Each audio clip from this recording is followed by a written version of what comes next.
Hey everyone, welcome back to my new video. আশা করি তোমরা সবাই ভালো আছো অ্যান্ড আমিও অনেক ভালো আছি। তো ঈদের দিন তোমাদের সঙ্গে ভিডিও শেয়ার করতে পারিনি কারণ আমি একটু অসুস্থ ছিলাম।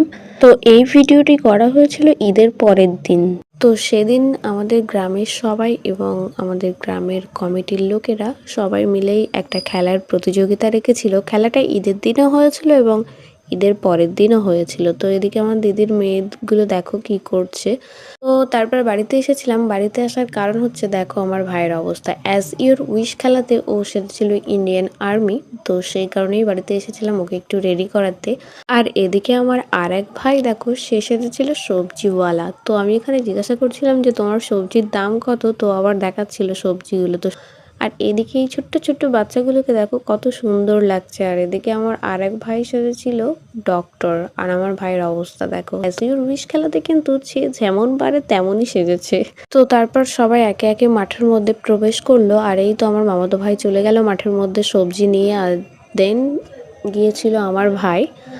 তো তারপর এটা হচ্ছে আমাদের বাড়ির ছোট ম্যাডাম, আমার বোন, সে সেজেছিল স্কুলের ম্যাম। তো সেও মাঠের মধ্যে চলে গেল। দেখো সবাই মাঠের মধ্যে কেমনভাবে ঘুরপাক খাচ্ছে, খুবই সুন্দর লাগছিল দেখতে।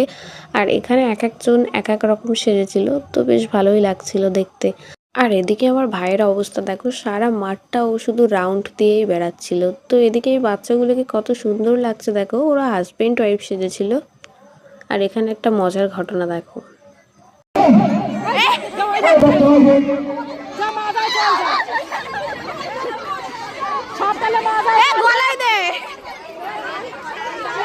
আর ইনি সেজেছিল বেদের মেয়ে জ্যোৎস্না।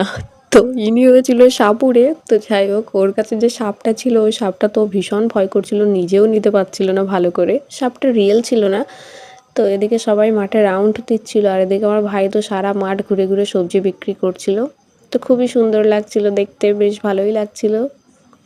আর তারপর হয়েছিল কাছিঠানা খেলা। তো কাছিঠানা খেলায় আমাদের দুই সাইডের দুই পাড়ার বউয়েরা দাঁড়িয়েছিল। তো একটু পরেই দেখলাম কাছি টানতে টানতে বউগুলো মাটিতে লটাপটি খাচ্ছে। তো এই খেলাটা খুবই সুন্দর ছিল গাইস, দেখতে খুবই ভালো লাগছিল। অ্যান্ড দেন আমি ফিরে আসলাম আমার ছোটবেলাতে। তো অনেক দিন পর উঠেছিলাম এই চরকিটাতে, তো বেশ ভালো লাগছিল। আগে যখন ছোট ছিলাম তখন বড়দের দেখলে মনে হতো কবে যে এদের মতো বড় হব। আর এখন এখন যে বড় হয়েছি, এখন বাচ্চাদের দেখলে মনে হয় যদি এদের মতো ছোটই থাকতাম কত না ভালো হতো, জীবনটা কত না সুন্দর থাকতো। সময়ের সাথে সাথে সবকিছু পরিবর্তন হয়ে যাবে, চাইলেও সেই দিনগুলোকে আর ফিরে পাওয়া যাবে না।